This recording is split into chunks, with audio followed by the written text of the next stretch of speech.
Well, a brilliant performance on Labor Day. We will take it here on the Kaufman Corner podcast. Rany Jazayerli, the good doctor, Dr. Rany Jazayerli, one of the co-founders of Baseball Prospectus.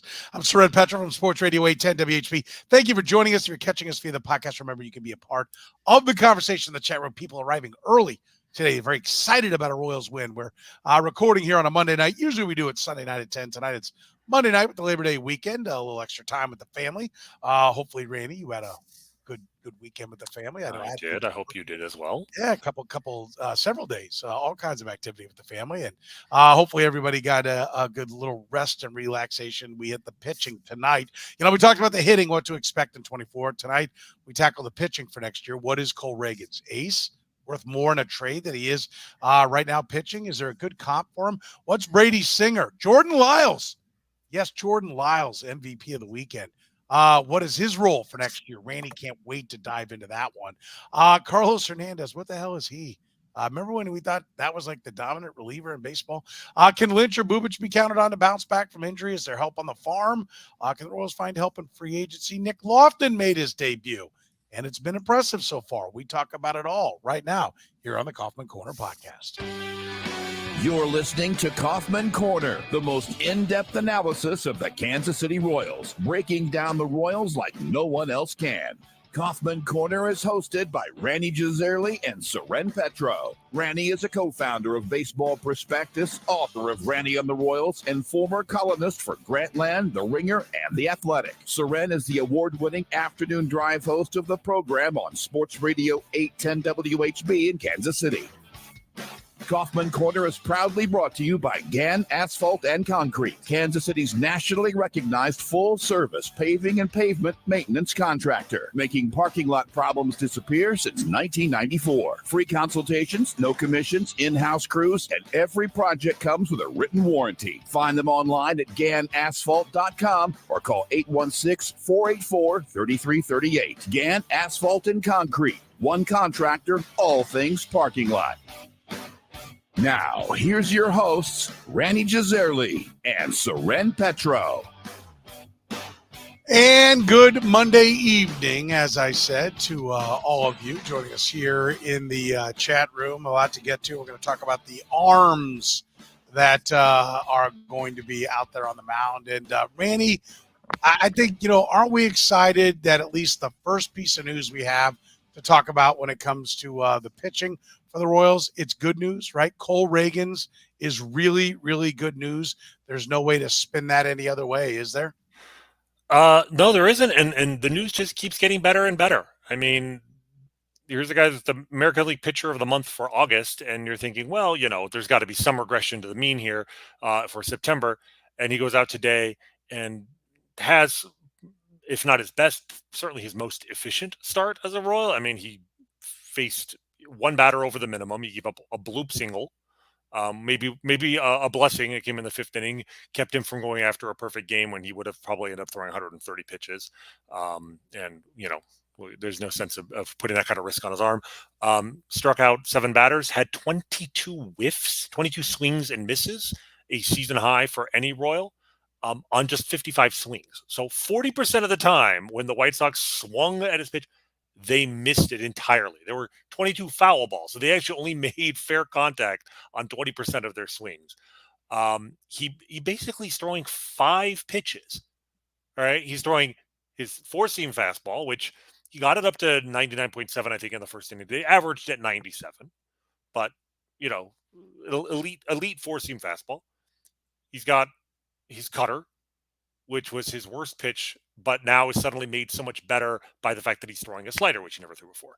And then he throws a really good changeup and a curveball that is at least sets up all the other pitches. Like, this is, it's kind of funny that we thought, okay, this guy could be a really good reliever and maybe he's got some starting potential. You look at the repertoire. He's throwing 5 pitches, keeping hitters off balance with all of them. One of the at bats today I watched, he had a swing and a miss on a four-seam fastball, on a cutter, and on a slider in the same at bat. Like, he got strike 1, strike 2, and strike 3, missing the pitch all 3 times on a different pitch.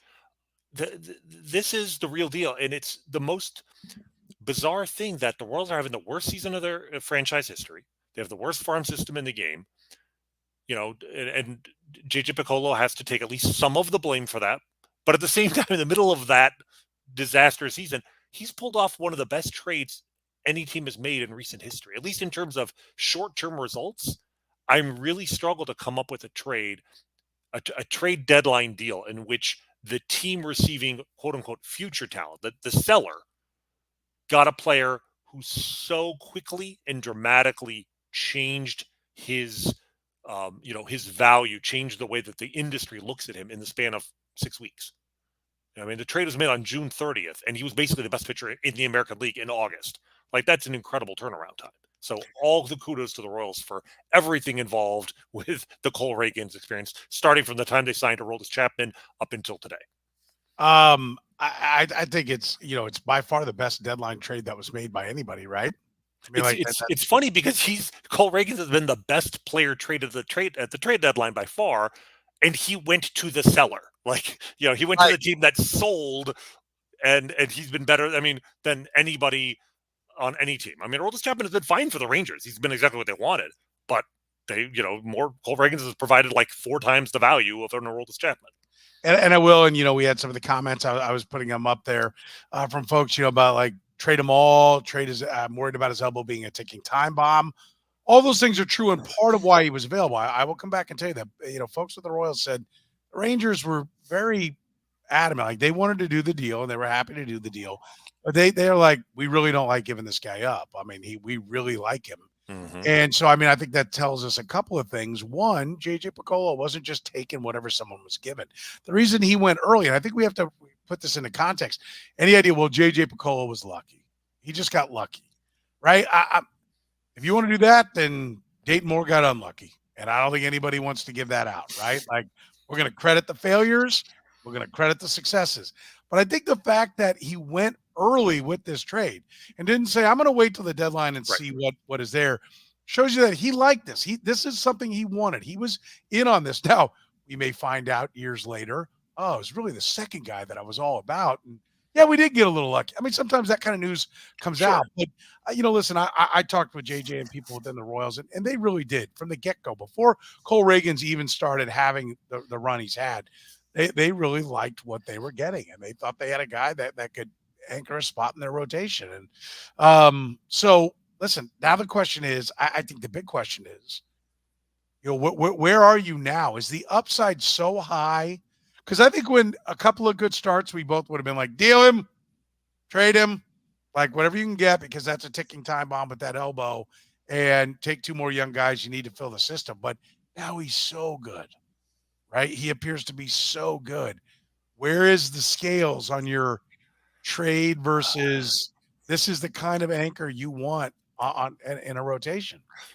Soren, I don't know whether I've just primed you and our comment section, all of whom, or not all of whom, but certainly a substantial number of whom are already advocating for a trade. I don't know if I primed all of you guys with my wild trade Bobby Witt talk, or if I'm just not as savvy as I thought I was. But I thought I was coming in with a hot take today when my take was Cole Ragans is an ace, is just magically the Royals have found an ace, and it's time to trade him as soon as possible. But that's exactly where I stand.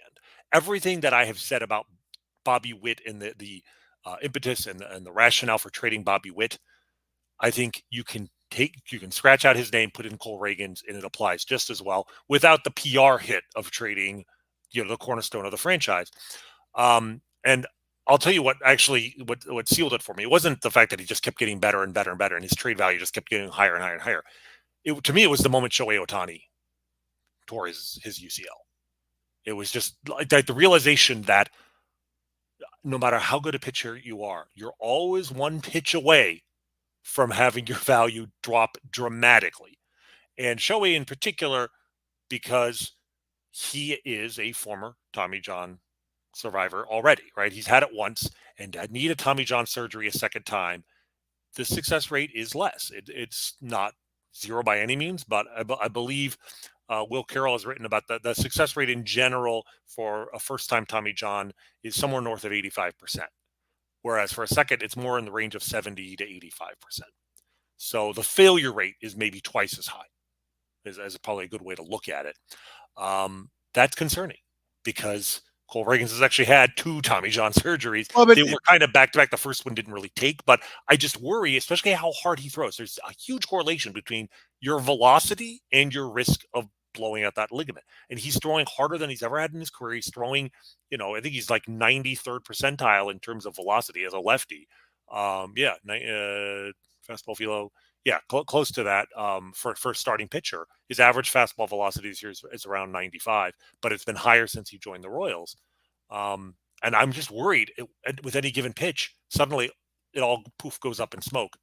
And even if he stays healthy, you're not winning next year. You're probably not winning in 2 years.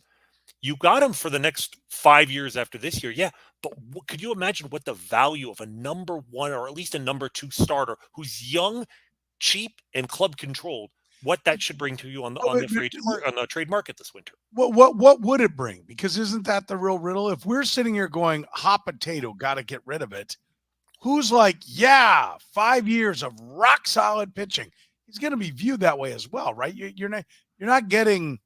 This isn't like he came up as a number 9 overall pick and is now pitching like this. Even with the time it's taken him to kind of lock in, where it's like, okay, pedigree's there, no injuries, we'll give you the world. That's not what this is. No, it's not. And I mean, I don't think he's going to bring back what Bobby Witt would bring back, right? Because Bobby Witt is everything you just said about what he's not is what Bobby Witt is. Bobby Witt's been the golden child since before he was even drafted.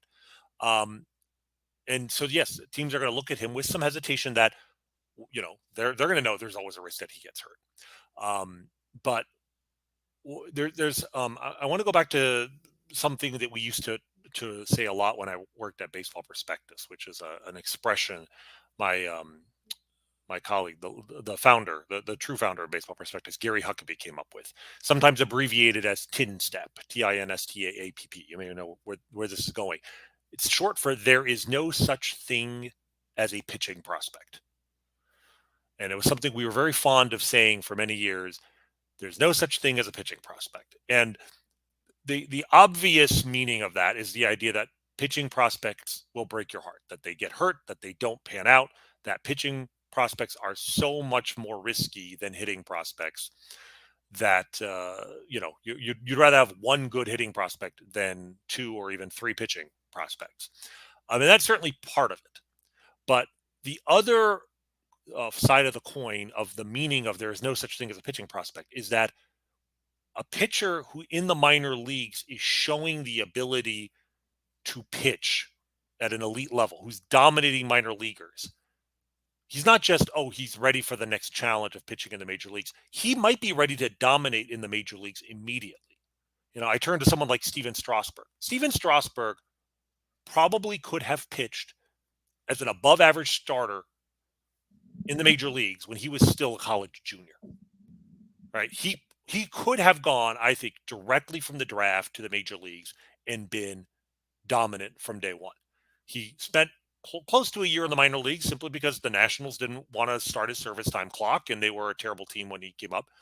But I remember when they did come up, the hype for his start, it was on national TV. I remember watching it, and he exceeded the hype. I think he struck out 14 Pirates in his major league debut. There's no such thing as a pitching prospect. He wasn't a pitching prospect. He was a pitcher. He was a major league pitcher already. The difference between pitchers and hitters is that pitchers, I've said this before, pitchers are actors, hitters are reactors. And the idea being that in theory, you could take, any pitcher, you can't blindfold them because they need to know what a strike zone is, but you could have them pitch with complete disregard to who the hitter is at the plate. Because if you make your pitch, if you throw your slider in this location on this count right now, if you make your pitches, in theory, the identity of the hitters is irrelevant, or at least in the sense that, better hitters will hit you better, but your pitch is your pitch regardless of the hitter. Whereas a hitter, they are reacting to what that pitch is. So if you are facing a better pitcher than you've ever faced before, you may be seeing a pitch you've literally never seen before. You're seeing a pitch that's thrown harder or breaks later or is, has more perfect location than you're used to. That is why hitters develop sometimes slower, but also need that adjustment period. All of this is a way of saying what we're seeing from Cole Ragans now is sort of a testament to the idea that sometimes you just get a pitcher fully formed, and you can have a pitcher learn one new pitch and dramatically changes his outlook. And when that happens, it's usually for real. Like if there's an organic reason why a pitcher is suddenly pitching better than before, like he has more velocity, or he has a new pitch, or in Cole Ragans' case, you have both. Right? That's the thing. There are really good reasons why his results are so much better than they were last year. He's throwing 3 miles an hour. Actually, I think 4.1 miles an hour faster his average velocity this year versus last year, which is by far the biggest fastball velocity increase of any pitcher in the major leagues. And he's got this new slider that the Royals taught him, and he picked up in like 2 weeks in Omaha, which has been an absolutely phenomenal pitch for him since he's come back and is a big part of the reason. And then finally, his results are for real in the sense that his FIP, I mean, his ERA in August, I think, was 173. His FIP was 168. Like he wasn't lucky. He was the three things you want from a pitcher: strikeouts, walks, and home runs. He had, the most strikeouts by any Royals pitcher since Dennis Leonard in a month. And Dennis Leonard threw like 60 innings when he did it. His walk rate, he's cut his walk rate in half from last year, and he gave up one home run. So everything about what we're seeing from him looks real, and teams see that. They see that this is not just a guy on a hot streak. That this pitcher we're seeing is not the same guy we saw a year ago. His repertoire, his velocity, everything about him now says top of the rotation starter. Whether that's a number 1 or number 2, I don't know. But I think that teams will look at that and say this guy is worth 2, maybe 3 top 100 prospects, 2 top 100s and another really good prospect. I think you could really, really get a really big haul of players that will be ready to help you in 2 years when the Royals are actually going to hopefully be on the upswing. I did you hear any of the post game interview today after the game? Not the interview. So Ragans was being asked a little bit, kind of getting into his spin rate. He kind of acted like he wasn't really sure what the question was, and you can't hear the question as well because the microphone's right in front of him. And then he's like, I'm not really a big extension guy. I'm like, he kind of seemed like, I kind of just throw it. Was kind of the vibe that he was given, which I don't know. Like, I would buy that if I were looking at the guy that the Rangers traded. The guy the Royals got, I was assuming there was some kind of big lab work, breakdown, figure out. Well, there was. I don't know if you saw an article earlier this week about from the Andy slider. Rogers. Yeah, about the slider. But, I mean, he doesn't seem to be like Mr. Driveline and Mr. Break Down the Video. And I don't know. That today may have just been like, I'm kind of having I'm kicking it around with guys, or I'm not going to give away my secrets or what. I want to try to talk to him a little bit more and say, all right, what do you think is important? What is it? Certainly the slider. Listen, we've talked about many times. Hey, you take your grip from this to that, and now the ball darts all over the place, right? Like just a little bit of where the pressure is on the ball changes the physics so much that it could be as simple as that. But it's amazing if he's not. It is, but I want to say, there's actually a different article I want to bring up very briefly. Eno Saris for The Athletic. Oh, okay. Yeah, who wrote an article September 1st. Yeah, it was just 3 days ago about Cole Ragans, and the title, the remaking of 101 mile an hour arm, how Cole Ragans became a flamethrower in the offseason. And this is an article, like if he had been a Royal, you'd probably be more annoyed at the time because the Rangers did not get him that velocity. He went to an outfit known as Tread Athletics. We all know about Driveline, right? But Driveline's not the only ones out there, and Tread Athletics has had an increasing reputation over the last year or two. And yeah, I mean, largely the pitcher credits Tread Athletics, where he trained in the offseason for his added velo. And there's a breakdown of these different exercises he's doing. They describe it here as quote unquote yoga with bands, where you can actually see a video of some of the exercises they're doing. It's really just fascinating. We've talked about how over the last 10, 15 years, baseball as an industry has cracked the code of how do you add velocity to pitchers, which, we just didn't know how to do that for 100 years. And there are so many different people working on this now. It's like an explosion of ideas, proven ideas to add velocity. And it's stuff like, working on, hip adductor muscles to increase, extension. You mentioned extension. Like, it's not just about your arm. It's about increasing the stretchiness of your muscles throughout your body. So maybe he couldn't explain it in the interview today, or like you said, he didn't understand the question, but he has done work. Like, the velocity didn't just come out of nowhere, which again makes me feel more comfortable in saying it's sustainable. He underwent a very specific process to try and improve his velocity. It was wildly successful.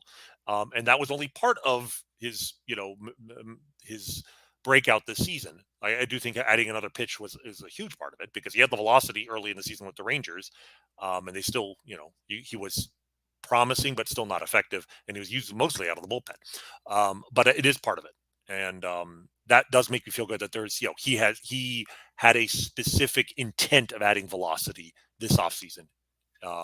It worked. And we can't blame the Royals for the fact that he didn't have it before. In fact, we can give him the credit for seeing the results of that velocity, for suspecting that he would benefit from a new pitch. Again, everything about what he has done goes against the grain of basically everything else the Royals have done this season. But it's such a dramatic, transaction from start to finish. Again, you basically created a number one or number two starter from nothing, from a $3 million 1-year contract free agent. That it's something you have to give JJ a ton of credit for. It doesn't make up for everything else this season, no, but we're here talking honestly about the pros and the cons, the good and the bad.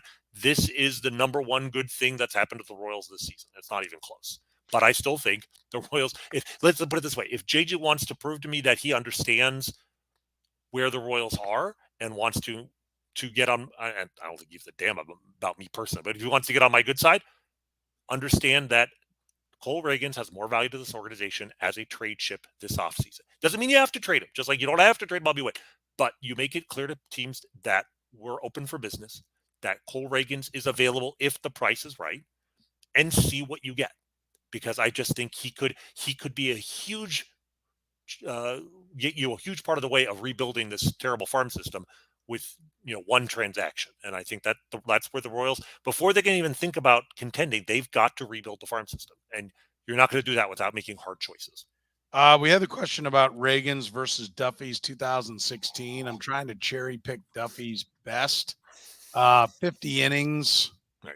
Well, Duffy obviously that year had maybe the single greatest start in Royals history. 35 swings and misses, and 16 strikeouts in 8 innings. But the difference is Duffy, that was it's basically exactly the same. If Ragans puts another game together, and that which is hella impressive. That was Duffy's 6th year in the major leagues. Right? He on just to be clear, on July 22nd, he took the ball with a 3.27 ERA, and you could elongate this. He had pitched well before, but I'm just talking about the stretch where he had gotten into the rotation. And he took his ERA basically from a 3.14 down to a 2.66 and went 6 2/3 with 1 run, 6 with 3 runs, 8 with no runs, 6 2/3 with 2, 9 with 1, 7 2/3 with 1, 6 2/3 with 1. It's similar. It's better if he goes a little bit longer, because he's a 1.67 ERA and right now has 22 consecutive scoreless innings. I mean, lately the whip is insane. Like, nobody is getting on base against this guy, and that's 21 consecutive scoreless innings, the longest scoreless streak by a starter for the Royals since Jeremy Guthrie, of all people, in 2012. And again, the 53 strikeouts is the strikeout rate in August is really the outlier. That is basically the highest strikeout per innings of any starter in any month in Royals history. Obviously, strikeouts as a whole are up in the industry. It's hard to compare 1970s baseball with today with strikeouts. But, I mean, you have Duffy. Duffy was a different kind of pitcher, but really you have Duffy at his peak. And before that, you have to go back to Zach Greinke. We just saw the comment from Chris Thomas. Duffy stretch was the most dominant I've seen in my lifetime, and that includes Zach's 2009. And I would say for that 1 month, Duffy was as good as I've seen anybody, but it was really just a month or so. Greinke obviously sustained it for the whole season. We haven't had anybody like that since. I mean, James Shields was consistent and very good, but a month of what the Cole Ragans has done for now, and if you want to count today, so 7 starts, I don't think we have seen a stretch this good since Greinke in 09.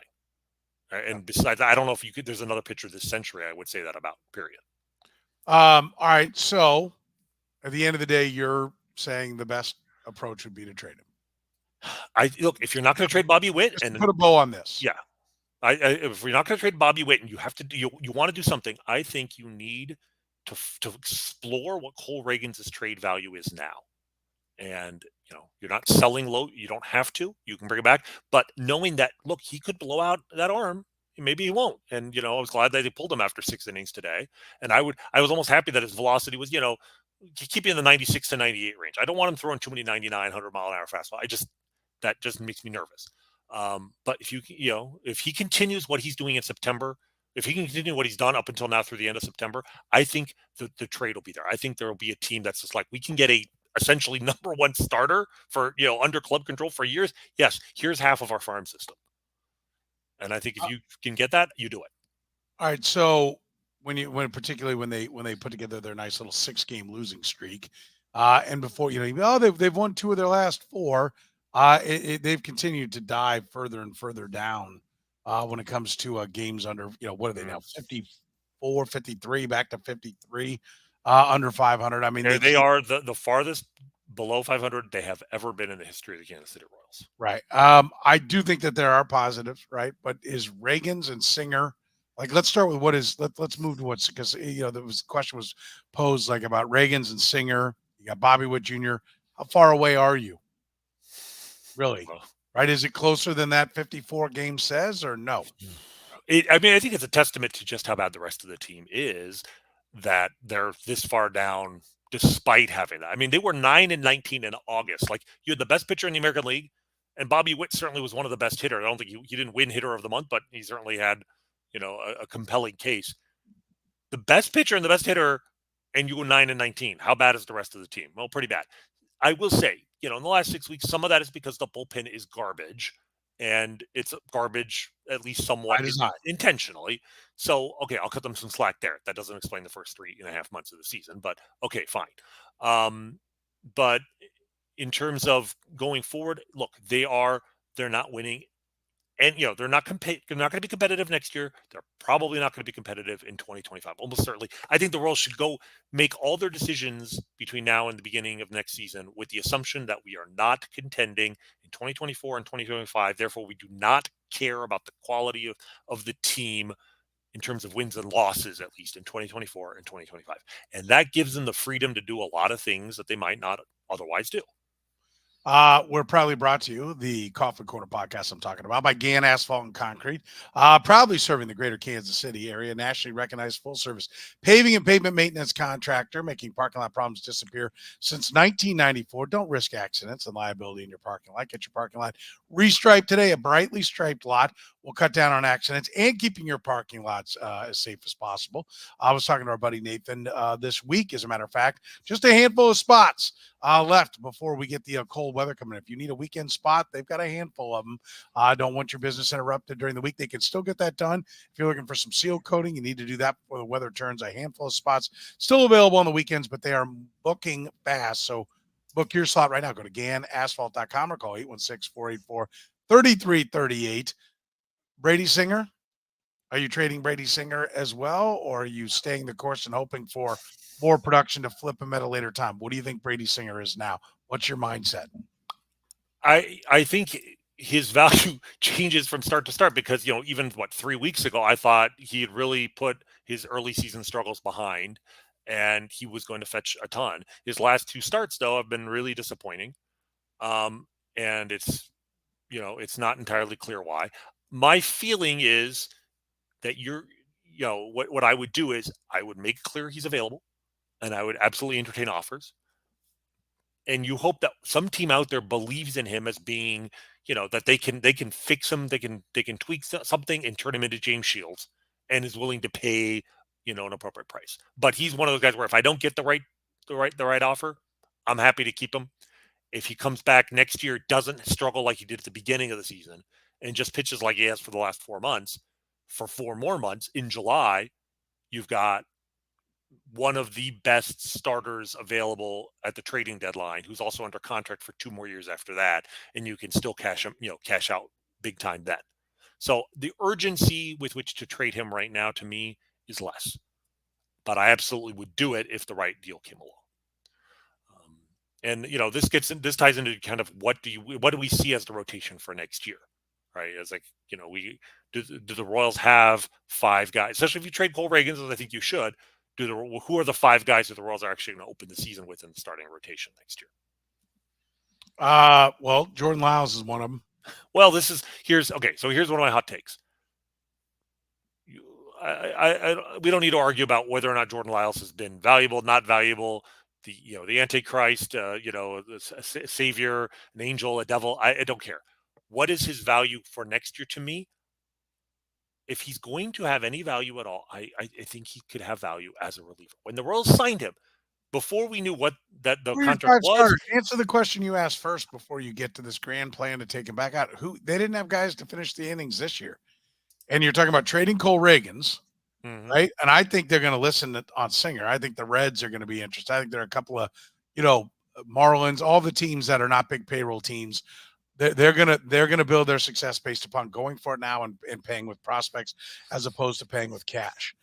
Who starts for the team? Or is the guy after the opener that logs the innings? I don't know. Let's go through it. But here's my point: is that whoever you sign, you could sign a bunch of, borderline free agents, guys who nobody else wants, and they're not going to pitch any worse than Jordan Lyles did this year. That was the point of Jordan Lyles. But that's my point. I don't think you have to pay a guy $8.5 million a year to get Jordan Lyles results. But here's the reason I want to bring up Lyles specifically is I actually think he could pitch out of the bullpen and be a lot better. Because the thing with Lyles that makes him not effective, but has made him a major leaguer for 13 years, right? He has 4 pitches. He has command. He just doesn't throw hard enough, right? His average fastball, I think, is like 90.5 this year, which from a right-hander is just not good, 13th percentile. But we have seen so many pitchers increase their velocity in the bullpen. If you put him in the bullpen and he goes from 90.5 to 93 with 4 pitches, I think he could be actually effective. He could actually be a good or decent reliever. If he's going to bring you any value, it's going to be in the bullpen. You can replace his innings with anybody. You really can. All right. I know we just don't have to agree to disagree on this point, but you can. And I actually think it would be a benefit to the Royals and to him to find a role in which he can actually thrive. Well, you can't do it with Kris Bubic. No, not yet. With Daniel Lynch.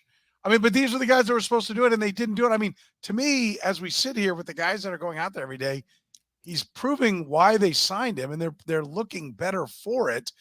They signed a guy because they knew they didn't have enough guys who could give them 100+ innings. And they like this whole thing about it, it's JJ's whole, it's all his fault. He was here forever. The 2018 draft class is his fault. To me, he looks like the only guy. He looks like the first general manager, certainly the last one didn't, who looked at this class and said, no, they're not good enough. They're not going to do it. I need somebody. And Jordan Lyles is like, but that's the thing is, Rany, you do have to complete the game. You don't get a drop down. Here's and so I don't want to can Alec Marsh give you that? Alec Marsh has been terrible. He gets knocked out of the game. Alec Marsh is terrible. He has a better ERA this season than Jordan Lyles. And Alec Marsh isn't even good. And actually, one of the things I really want to say, Alec Marsh is the guy. The Royals need to stop trying to make him a starter. Put him in the bullpen. Alec Marsh, I think, could be the closer if they actually give him a relief opportunity. Rany, your whole everything is like everything with you is about an individual. How to try to come up with something to make that individual better. At some point, you have to have it. As opposed to not like that's basically the Tampa Bay Rays in a nutshell. Make everybody better. But Rany, I don't even think you hear yourself. I ask you who's going to pitch the innings, and you tell me Alec Marsh, and then you tell me he should be made a reliever. I'll give you an example of somebody who, as terrible as he is still giving you a better performance on a per inning basis. Look, if all you care about is innings, you could split up Jordan Lyles' innings among 2 different guys. In fact, if you're a crappy team, all right, the more pitchers you give opportunities to, the more chances you are to find somebody, catch lightning in a bottle, and find somebody who's going to be better. Again, your world is in a vacuum where there's this mystical 2 guys that are going to come. You have to actually sign them. Rany, having sat and talked with the guys who make these decisions, There is not an endless pool of players that are willing to sign for a team that is looking at a 100-loss season. Tell There me just who isn't. the Astros signed when they were terrible to get them to the season. Look at who the Orioles signed after Michael Elias took over in Listen, 2018, and they were terrible. but They Randy, they again, don't sign these guys. Oh, that's what I'm saying. The teams that come out of this, who rebuild and have done it successfully, did not sign these guys. They actually went the opposite route and cycled through a bunch of crappy guys. Bring a guy for 3 starts. He sucks. Okay, bring up the next guy. You're cherry picking. The logic you're using there is going back.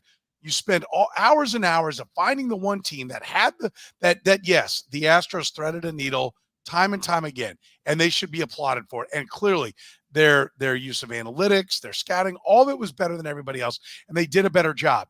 But largely what you're saying is, why do teams keep taking quarterbacks in the first round? The Patriots have shown the way. Tom Brady's there in the 6th, right? You're taking outliers. You're taking, because there are numerous teams who lose year after year after year, who try to do the same thing that the Astros did.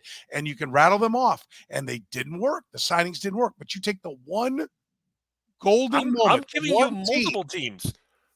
The Astros, obviously, the obvious. And even then, that doesn't matter, because it's not writing a book about who did well. Who are the guys next year that you can sign for $4 million?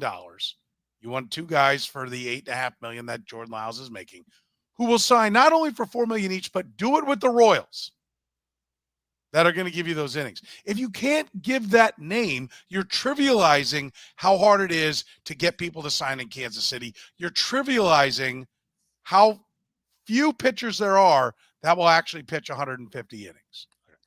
So a couple of things. One is I will never be able to tell you who will pitch in Kansas City, because I don't know the psychology of these guys. I can't read their minds. You give me a week, I'll come back with you with some names. But I'll give you the name that. No, but you won't. You won't, because you don't know, Rany. You just said it. The first part eliminates the second part of your statement, and I don't know either. I'm sorry that I didn't come prepared with a list. I don't have even a list of this year's free agents in front of me right now. But if you want me to do it, here's my point. The Royals did it already. They signed Ryan Yarbrough this season as well. Ryan Yarbrough's exactly the kind of guy that I want.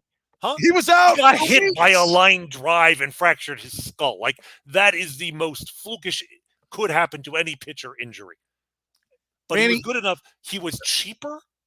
Okay. I mean, half the price, and he actually had value at the trade deadline. Okay. So let me tell you what. Let's table this for now.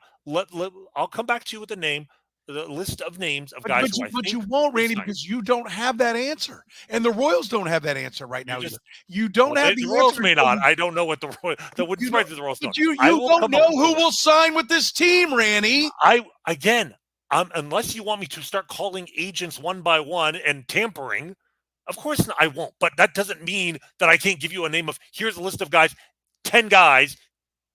2 of them, yes, 2 of them will sign. If your argument is going to be you don't know for sure, then I can never ever satisfy you. And if Rany, I don't like being asked a question that there is no answer you will accept. Listen, no, I will accept the answer of I talk to the people who make the decisions. Right, I've sat and talked with Dayton Moore about how the Gilgamesh negotiations went down and how those things happen. And I sit and I talk to the guys who make these decisions. And you can throw name after name after name, and I'm going to tell you, well, that guy. Let me tell you what goes on when that guy heads out on town. Okay, you bring him into town, and here's what you're bringing into town. This guy, no chance. Ain't signing here. Will never sign here. He didn't sign. He only wanted to play here, here, and here. This guy, it is not. Again, we sit here as fantasy baseball players and analytics guys, and we think the whole volume of people are available. They're not. They are not available, right? Like, so the guys, pretty much a rule of thumb is anyone you find signing for any team that's not in that bottom basement tier. You want to talk about the Tigers? Fine, let's talk about the Tigers. You want to talk about the A's? Who will sign with the A's? Let's talk about those guys. But if you go to a guy that signs for any team that's competitive, you can add probably $2 million and another year. So all the 1-year guys Andrew Heaney wasn't coming here on the same deal it took to sign him to the Rangers. It was going to take an extra year and another like $6 million. Like that's like just rule of thumb That's how you end up with Jordan Lyles on a 2-year deal because a good team was offering him a 1-year deal. I'm really glad you brought up Gil Mesh's name because this is sort of my point. If you feel like you have to overpay or overpromise a contract to a guy in order to get him signed, at least do it with somebody who has upside. At least do it. At least give out a contract that if things go right, 5 years versus 2. So you want 5 years to a guy who pitched well for 2.5 years. That's the success story on a team that won nothing. And they didn't trade him when they should have because they didn't want him.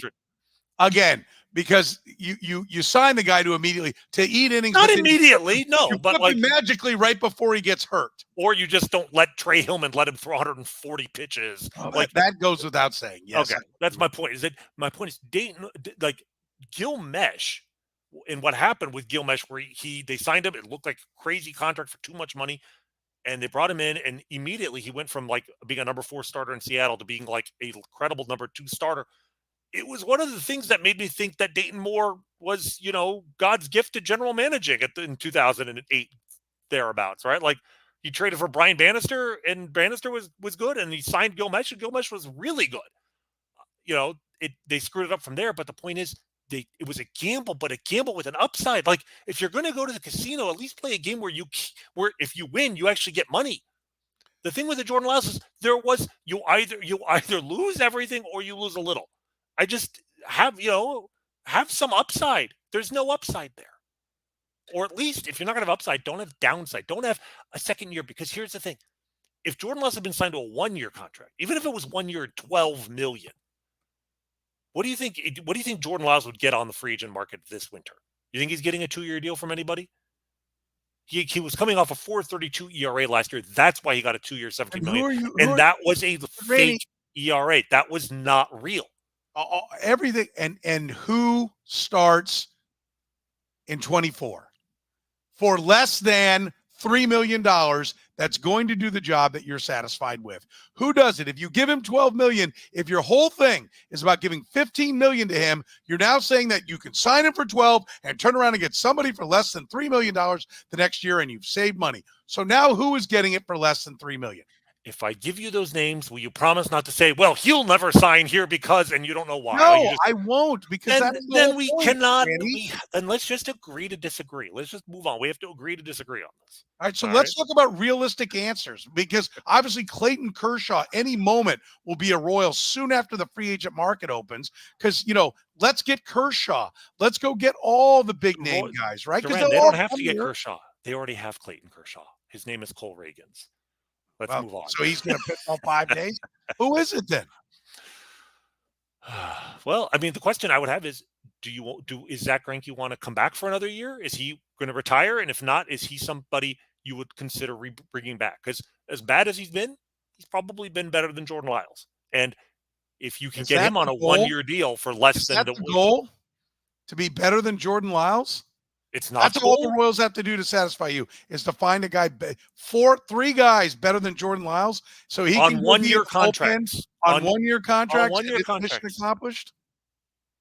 I don't even think you need 3, 2, maybe even 1. We can figure that out. But 2 guys, yes. So Ragans, Singer, and who? Since Lyles is in the bullpen now, who are the other 3? Again, I just said you probably are going to have to go out and sign 1 or maybe 2 guys to 1-year deals just to pad, give you some innings at least to start the year. I think Daniel Lynch might be in the rotation. Yeah, he might be hurt. I'm not counting on him. Kris Bubic maybe in the second half. That's completely found money if he comes back and is able to start. Those are guys you consider. Beyond that, you look at this. You look at the state of the organization. Unfortunately, not a lot of options. Angel Serpa, I mean, I guess he wouldn't be that much worse than Jordan Lyles. Maybe he'll be better, but that's sort of the level we're talking about now. Max Castillo. I mean, there's just not a lot to rave about here. So yeah, that is the problem, is that the Royals need to go out and sign, even with Jordan Lyles. Even if you leave a Lyles in the rotation, fine. You want to keep him there? So be it. you still need to go out and sign somebody. Please No, sign somebody. I want 5. I want 5 Cole Ragans. I mean, but I deal in the world. I understand the real world of what it takes to go out into the free agent market and what's available. I mean, you know, like you know. I think I'm gonna have to do a deep dive, and I'm gonna have to come back to you next week. This will be my homework assignment, and I'm gonna come back and give you names. And at least you're gonna mock me and make fun of, but at least we can have a discussion about players. I'm not You're gonna gonna be like, you. this guy won't sign. Next, it could be. Well, here, I'll give you the list. I'm looking at a list right now. You tell me the first name that'll sign in Kansas City: Shohei Ohtani, Marcus Stroman. Okay, let's move down the list just a little bit. Okay, we're talking about 1-year contract guys. Jinru, Charlie Morton, Martin Perez, Lance Lynn, Adam Wainwright. This is based upon from top to bottom what they're making now. Eduardo Rodriguez, Julio Urias, Kyle Hendricks, Ross Stripling, Andrew Heaney, Alex Wood, Zach Greinke, Mike Clevenger, Carlos Carrasco. Heaney has an opt-out, that's why he's on there. Aaron Nola, Lucas Giolito, Sonny Gray, Blake Snell, Luis Severino, Kyle Gibson, Alex Cobb, Jordan Montgomery, James Paxton, Herman Marquez, Johnny Cueto, Michael Lorenzen, Rich Hill, Jake Odorizzi, Frankie Montas, Seth Lugo, Tyler Mall, Michael Walker, Brad Keller, Jack Flaherty, Zach Davies, Wade Miley, Vincent Velasquez, Kenton Yes, there are Maeda. several guys you mentioned. Like, you're going through that rapid fire, but there are several guys on that list that I'd be like, yeah. I think that you could probably get on a 1-year deal. Again, it's not even it's not the average annual value. $8.5 million. Okay, I think it's too much, but like, what's the difference between 1 year and $8.5 million, 1 year and $6 million? I would have given the last 1 and 6. It's the second year. You don't need to give a guy a second year when he's, you want to at least keep your options open. If all the guy is there for is to give you innings, you can find a guy to give you innings, a different guy the following year. So don't get yourself latched onto a guy for another year when he never would have gotten a contract from you in that second year had he only been on a 1-year deal. But yeah, there are guys on that list. I'll give you 4 or 5 names next week. We can talk about them. All right, but can we at least agree that this is the really, really big, I don't want to say weakness, but just sort of the exhibit of the Royals' incompetence that, after 16 years and after being told at least 16 times by Dayton Moore that pitching is the currency of baseball, et cetera, et cetera. And even with the Cole Ragans' incredible pickup, the Royals don't have 5 viable starters for next year. I'm not sure they have 4. Like, we both agree that even with Jordan Lyles, they need to go out and find a pitcher, probably on the free agent market. This might be a way for them to trade. They might be able to maybe they pick one up in a trade, but if you're trading a pitcher for another pitcher, that's not going to make that's not going to help the situation. And I really don't like the idea of trading hitters for pitchers in general, given that pitchers are so much more volatile. I mean, maybe you could trade one of your secondary guys, but I don't know who that might be. So I guess we'll get to Nick Loftin in a moment. Maybe he could be that guy. But let's also talk about the bullpen a little bit. Because Can I ask you a question? Yeah. How many pitchers in baseball have thrown more innings than Jordan Lyles? Oh, if you're going to talk about eating innings, man, Jordan Lyles is at the top this year. What is he at? 150 already? Yeah, he's probably, I don't know, 10, 30, maybe not even that many. 30. It's that many. That's 30. Okay, so it's not even. It's actually less. It's more than I thought. So I mean, he's a good innings eater, but he's not a great innings eater, and partly because he does get knocked out. One guy per team. By innings, he is a number 2. Yes, by inning, great. Right. By innings, he's a number 2. So if that was the reason they signed him, they've called their shot and he has delivered. If the only thing you care about is innings, then you don't understand where value is generated in the sport. Innings are important. They're not the end all and be all. They're a necessity. They're a must. They're the first thing you have to complete a season. Do you remember 30 years ago when the Royals didn't protect Jeff Conine in the expansion draft, lost him to the Marlins? I was 17 years old at the time, and that's the first moment I realized, oh my God, my favorite team might not know what it's doing. And it's not just they didn't protect Jeff Conine, it's that they did protect David Howard, who was a very, very light-hitting defensive shortstop. And I'll never forget, they said they protected him. The defense of them protecting him was, well, if we don't protect him, we don't have a shortstop. And so without David Howard, they didn't have a shortstop because they didn't understand the concept of replacement value. You can go out and find a guy as good as David Howard. And so they let Jeff Conine go. And Jeff Conine to this day is known as Mr. Marlin because he was from his first moment on opening day as the first day of the franchise of the Florida Marlins was one of their best players. And the point being is the Royals valued innings, valued games played. Which is 7 regimes ago, whatever it is. It has nothing to do with. The point is that if you value playing time over playing ability, but this isn't that you end up with guys who yes, they can play, but they can't play well. And you can find lots of guys who can play every day and not play well. You have to record 24 outs minimum every game. Yes. There's no rule that says it has to be one guy that does it, or 2, or 3, or 4. It actually does, Randy. It has to be fewer than what you're giving it credit for, because you don't have enough guys with the new rules that are there. Even with 26 guys, that limit of 13 pitchers, you can't do it. You can't do it and develop your bullpen. You can't do it and not run Aroldis Chapman into the ground before you can trade him. You can't do it and not ask Brady Singer to go 8 innings every time, regardless of what it is. Somebody has to take the ball. Yes, right? But you have every to pay day. That guy $8.5 million a year for 2 years. You don't. Let's talk about Carlos Hernandez. Yeah, there's a lot. We have a lot. Let's talk about Lynch. Let's talk about Bubic. You're counting on them to bounce back and be pillars. That's exactly what I said. I think they're both going to be on the All-Star team next year. No, I mean, what do you do with them? Huh? Well, I mean, what can you do except hope they get healthy? Lynch, I think, will, at least there's an expectation he'll be ready for spring training. Do I have any idea what to expect from him? Of course not. I have no earthly idea.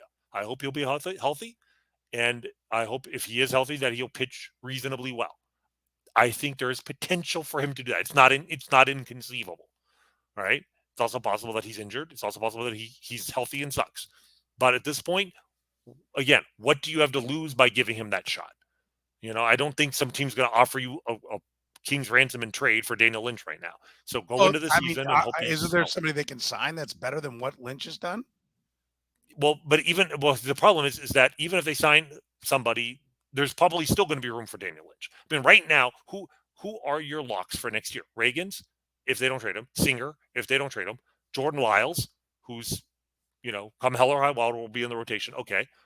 Even then, that's 3 guys. Who else? Who's the 4th starter? We're not talking about the 5th. Who's the 4th starter? So if Daniel Lynch is healthy, great. You still need a 5th starter. So yeah, I think they need to go out and sign a starter for next year. I hope that they will not commit too much in the way of resources for whoever that person is.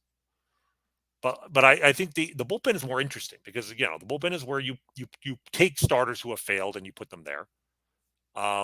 And where you can, a team can make a huge improvement from one season to another in the bullpen more easily than anywhere else. You can have a no-name bullpen of guys who pitch really well and can launch you forward. And if you're looking for a reason to think the Royals will be a lot better next year, you can start in the bullpen because the bullpen's terrible, but there's no reason why it has to be terrible next year. Well, if the bullpen includes Daniel Lynch, then I'm a lot more ears because I haven't seen anything out of Daniel Lynch that makes me think that he can get enough swing and misses, that he has the repertoire to go deep into games. He's been coddled and brought along with his 4 2/3 and his 5s, and he still can't stay healthy, right? At least Kris Bubic, God bless him, went out, got another pitch, and was a strikeout per inning. Blew out, but at least there was an effort to have enough of a repertoire to be able to get a swing and a miss. I got more optimism that Kris Bubic will come back and do something than I do Daniel Lynch. Daniel Lynch, to me, looks, I'll give Brady Singer, he turned the corner on this, but I got a buddy who played minor league baseball, and, he coined the term, the travel baseball baby. I mean, been the guy, been tall, been left-handed, been able to get everybody out. And so everybody keeps bringing him along. And everything about his entire baseball career has been about him going to the next level. It's never been about him actually doing what you need to win games. Lynch, to me, every time he runs out there, pitch counts at 85 pitches in the 4th inning and laboring through. I don't know what more like how long you wait on Daniel Lynch, who will be what, 27 next year when the season starts? Like I mean, look, good luck with that one. I personally don't think I would move him to the bullpen just yet, just if only because what I look at in a guy who you do that with is a guy who basically has 2 pitches but struggles to have a third. And Daniel Lynch has thrown 3 pitches pretty consistently throughout his career. Like this year, his fastball 43% of the time, his changeup 28% of the time, his slider / cutter about 27% of the time. And that's basically he's a 3-pitch pitcher with 3. I just feel like that's a guy more likely to have success as a starter than a 2-pitch pitcher. The only thing I'll give him is his walk rate has gone down, but his strikeouts per 9 is 5.8. This year his strikeouts definitely disappeared. So look, I personally wouldn't do it, but like if the Royals to say we're moving Daniel Lynch to the bullpen, I wouldn't necessarily object. Like they know more than we do about his situation, and I think he could suddenly dominate in that role because I think his fastball velocity would go up, and he's already a pretty hard thrower, lefty averaging 93 to 94. So if he can go to 96, how about stop guaranteeing guys who haven't earned a spot in the big leagues, and when they've been given a shot of crapped in their hat, a spot in Omaha? Well, I was gonna say I don't think he is guaranteed a spot in the rotation or a spot in Kansas City at all next year. He might. I think he's at the point now where if he doesn't show his stuff, he will go back to the minor leagues. I think he still has an option available to him. I'd have to check, but I'm pretty sure he can. So is there help? By the way, we're brought to you by Gann Asphalt and Concrete with free consultations, no commissions, and in-house crews. Every project comes with a written warranty. Gann Asphalt keeps your parking lot safer and helps you and your business avoid unnecessary delays and costly expenses. Find them online at GannAsphalt.com. Is there any help coming from the farm? Well, we saw the help already. It's actually kind of ironic. Last week, before we started, I said that if we had time, there was one. I had a hot take that I wanted to present, and if time permitted, and we ran out of time. We went long, so I decided to put it in the holster. That hot take was, speaking of guys to trade this winter, was that the Royals should look to see if they can get value for John McMillon. That was going to be my hot take. John McMillon, who started the year in low A ball, who was a part of our minor league minute like 6 weeks ago, along with 3 other relievers, none of whom were throwing strikes. But John McMillon is the reason why you don't give up on really hard throwers who struggle to find the strike zone. Because McMillon last year in low A ball walked, I think, 38 batters in 31 innings. And this year started in low A ball and got promoted to A ball, high A ball, promoted to double A, promoted to the majors. His walk rate did not get, he had a much better walk rate to start the season. It didn't get worse as the season went along, and frankly looked better in the major leagues, and granted 4 innings, than he had anywhere else. He's faced 13 major league batters, struck out 8 of them, and importantly, walked to 0. And again, this goes back to the whole tin stab thing. Sometimes a pitcher just improves overnight, but what you see today is what that pitcher is. Like, I don't believe a lot in flukes from pitchers. If you see the velocity, you see the repertoire, and you see the results, it's usually for real. John McMillon right now, or not right now, a week ago. Where is he now? Well, that's the thing. And this is my point about why you're in the argument I was going to make about, yeah, you've got him for 6 years, but look, relievers can go just like they can come out of nowhere like John McMillon has. They can go from being a major leaguers to oblivion overnight. Because if you're thinking, well, it's too early to trade John McMillon, he's just a rookie. Well, 2 years ago when we started the show, we talked about should the Royals trade Josh Stillmont, who had only had 2 seasons of success in the major leagues, one of which was a pandemic. It really only had 1 full season of success, was not a free agent for 4 years. But it's like, if you're not trying to contend, it wasn't just Scott Barlow you and I were talking about trading 2 years ago. It was Josh Stillmont. Guess what? He lost the strike zone. He's been hurt. We have no idea now if his career is over or not. I'm all for trading him. There really is no market for him until you get to the trade deadline. So trading him in the offseason, I'll tell you the same thing about that happened about Scott Barlow. Teams don't need to trade for McMillon. There are 100 relievers just like him that are available in free agency. You are probably right. And of course, the irony, though, of course, is he's now on the injured list with a right forearm strain. And I've been told that the Royals are being extremely cautious with him. It's not maybe that bad. It's been a few days. We have not heard that he's going to have Tommy John surgery yet. It still was a possibility, but it just is. It's an example of this is why we talk about trading relievers so aggressively. It doesn't even have to be an injury. I mean, a year ago, Dylan Coleman. If there was remember Dylan Coleman a year ago was like, a very, very good reliever early in his career, years of club control. The Royals didn't trade him either. Maybe, if you're thinking, oh, we'll build around this guy, the problem is by the time you're ready to Yeah. compete, anybody you're building around in the bullpen is going to be I think 50-50 at best to be good. I think we've covered ad nauseum, the trade the relievers. I think we're all on team trade the relievers. We're preaching to the choir on that. I think the reality is that there's very few of them unless they're part of a bigger deal that you can move for value in the offseason. It takes a trade deadline. And then we've seen that J.J.Picollo, the first time he had a chance, unlike Dayton Moore, who sat on Right. the executioner, who sat on reliever after reliever. Yeah, no, the Scott Barlow trade. He locked and loaded every single one that had any value. Aroldis, and of course, Jose Cuas was the interesting wild card there, and then Nelson Velasquez didn't hit a home run today. So, no, you're right. I mean, if McMillan could get you value this winter, I would certainly consider it. But yes, I think realistically, if he comes back healthy next year, because right now he's probably, I mean, you might argue he's the closer next year if he's healthy. Yeah, John McMillan might be the most valuable reliever in this bullpen next year. So, but then I come back to the question, is there help on the farm? Because he's on the big league DL. The answer is no. Probably. I mean, the answer is no, but the qualified no in the sense that the whole nature of bullpen guys is they sometimes come out of nowhere. They come out of your, I mean, like the other guy who might fit into that category. What about in the rotation? I mean, you're definitely saying no on rotation, right? Well, to come up and help the rotation? Yeah. Talking about filling the rotation spots, and I'm asking you, is there any help coming on the farm?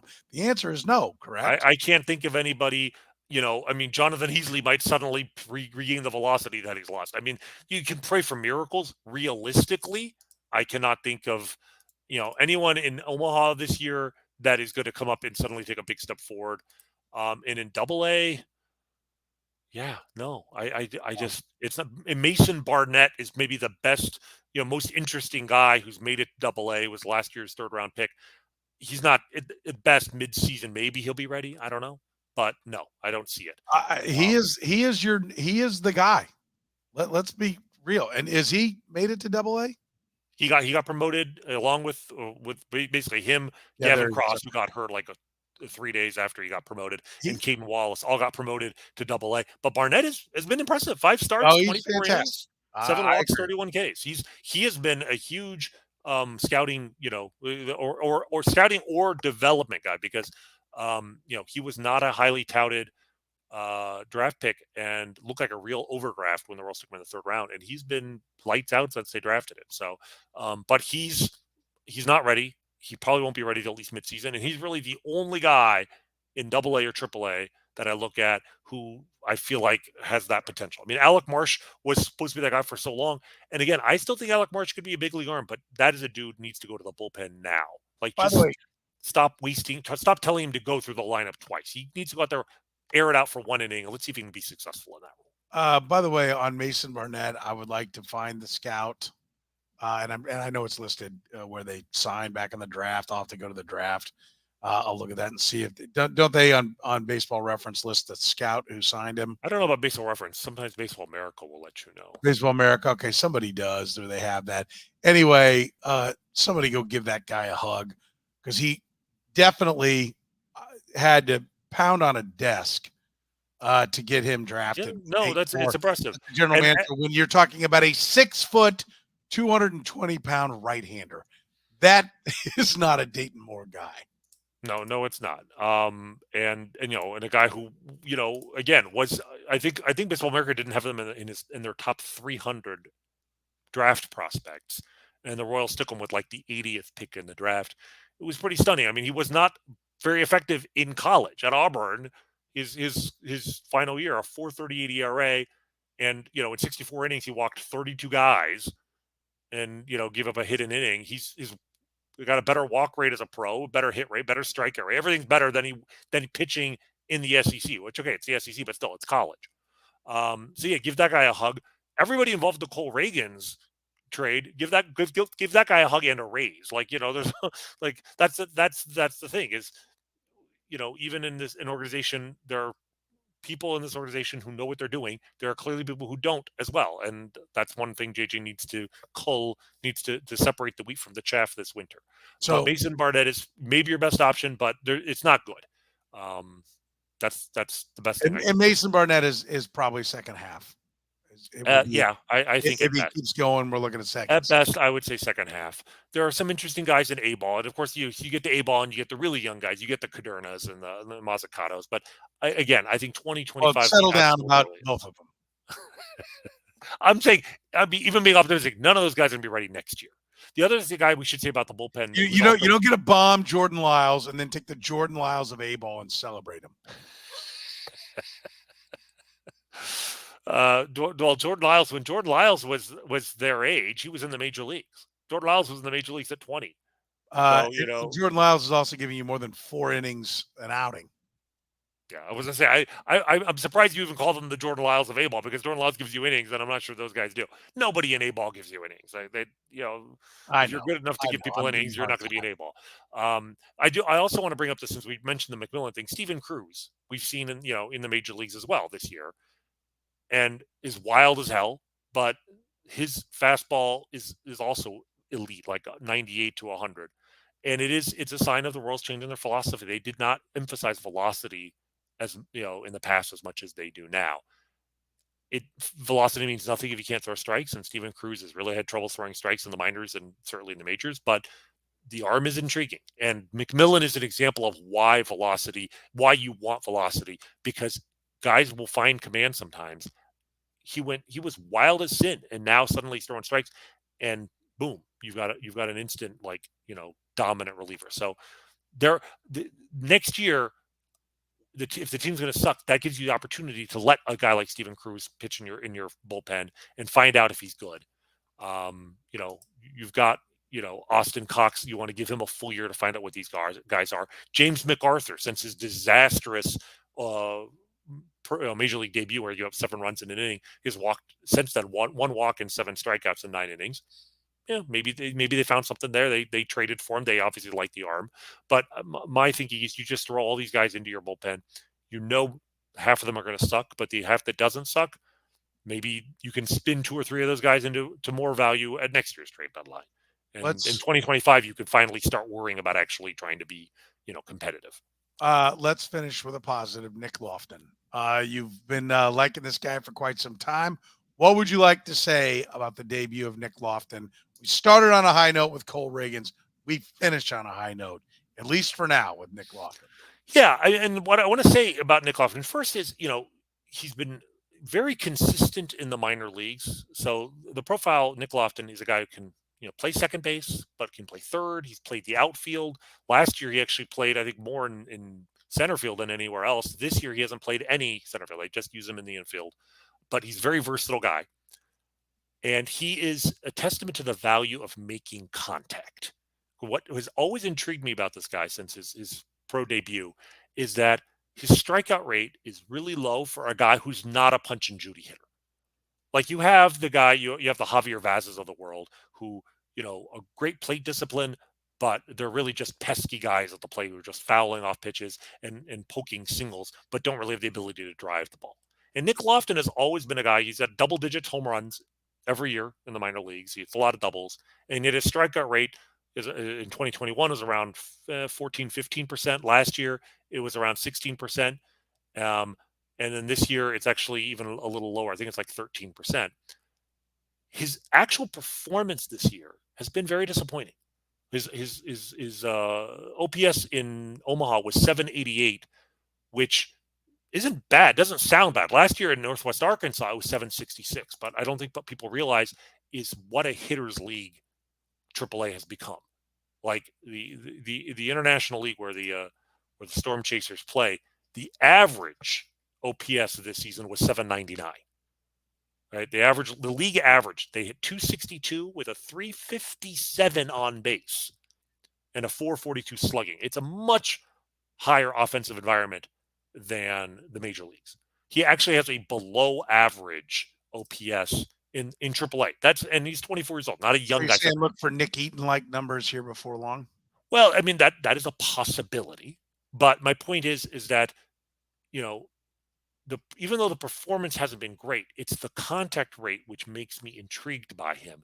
Because if you can hit the ball hard and you can hit the ball often, it's possible that the results are not reflective of his ability. He may have just been unlucky. And certainly what we've seen from him so far has only been 3 games, but like he's got 12 plate appearances. Yeah, he's 5 for 10, but he's got, I think, 2 walks and 1 strikeout in 12 plate appearances. He's hit the wall twice. You know, he hasn't hit a home run yet, but he's got 3 doubles. And you know, he nearly cleared the wall in his first game, and then today hit the base of the wall. Like he can drive the ball and he makes contact and he's versatile. Interesting guy. If you trade Maikel Garcia this winter, as we've talked about, he might be your starting third baseman next year. I don't know what he is, but you know, Whit Merrifield has taught us to not, you know, to not look at a guy's minor league numbers and assume that is his destiny, that he is, you know, is incapable of doing better than those numbers would suggest. His numbers, Nick Loftin's numbers, suggest he's a utility player at best, but his profile. So did Garcia's. You know, yeah, but so Garcia's much younger. You know, Garcia's 22 now, so there's that part of it. But Loftin, based on his age and performance, would say this guy's a utility guy. I think that there's potential for him to be an everyday player, and the Royals can afford to give him that opportunity. It's a weird situation where they actually have more guys than position spots between second, short, and third, with Witt, Massey, Maikel Garcia, Nick Loftin. Not even mentioning like some Taylor and some other guys, but Loftin is at the point now where he probably deserves to play pretty much every day in the majors next year and find out what he is. It's another reason to consider a Maikel Garcia trade, because I do think that will simplify things for finding him playing time. And I'm actually pretty optimistic about Nick Loftin being an everyday guy in the next year or two. And he's got position flexibility. You mentioned the utility side of things, but that could also mean that he factors into a platoon somewhere, into some kind of combination, which is something I hope the Royals start to embrace when they start trying to win more baseball games. When it's not an evaluation year, which, by the way, you only get one of those. Or if you're the Royals, you're having evaluation year number 6 right now. Yeah, but I think when you proclaim it and you talk about it, your owner's only going to walk out there and say that once. You're not going to hear John Sherman say that next year. So there's going to have to be. He's not, but I mean, the reality is next year has to be an evaluation year. I mean, it's sad, but like, what else? What is it? A contending year? A year where we're going to try to win? No, it's a year where you're trying to figure out which of these guys actually can play on a contender in 3 years. Yeah, that's what it is. I hate to say it, but that's what it is. That'll have to come under the cover of a Bobby Wood Jr. contract extension if that's going to be uttered at spring training next year. And it wasn't even uttered at spring training this year. It was uttered after it had gone horribly wrong. Exactly. Record-wise this season. All right. Remember, we're brought to you by Gann Asphalt and Concrete. You can find them online at GannAsphalt.com. Tell them you heard about them right here on the Kaufman Corner podcast. Next week, I don't know. We're looking for a deep dive out of Rany on another Jordan Lyles replacement quest that he will be on. I would be happy to never utter the words Jordan Lyles on this podcast again, but I'm afraid that it's not the last time you've heard that name. So, yeah. But yes, I will. I'm going to try to come up with. I guarantee, because I might do a deep dive. Okay. Well, I'm going to come up with names of free agent starters the Royals should look at for next year, because I think we both agree that they do need to sign one. Is that something you feel like they need to go outside the organization and find a starter for next year? Yes, because Brad Keller's not coming back through that door, is he? Let's. What was the leaving spring training rotation this year? Yeah. Oh man, it was Keller, Lyles, Greinke, Singer in the rotation. Lyles, Greinke. Singer. Yeah. Singer was, and was it Lynch, or is Lynch not ready? No, Bubic. It was Bubic. And Bubic. Yeah. How many of them will be back next year? Well, like I said, Jordan Lyles is immortal, so he'll be back. I don't know if they trade Singer, possibly none of them will be in the rotation to start the season. Just remember that's what they entered, and look at how you're like, yeah, I know that can't go right. So they need to get out there and sign somebody. Yeah, they need to sign. So I just hope they don't give out a multi-year contract to, somebody because they're desperate for innings. Okay, you've already got that guy on your roster. If it saves you from doing it again, then maybe his contract won't be in vain. Hit the like button, hit the love button. Make sure you subscribe to every possible way that you can consume the Kaufman Corner podcast. And do this, tell a friend. We would love to have more. We appreciate everybody. Great comments in the comment room. If you're catching us via the podcast, you can be a part of it. Remember, we record normally Sunday nights at 10 p.m. So for the good doctor, Dr. Rany Jazayerli, I'm Soren Petro saying thank you very much for joining us here in Kaufman Corner.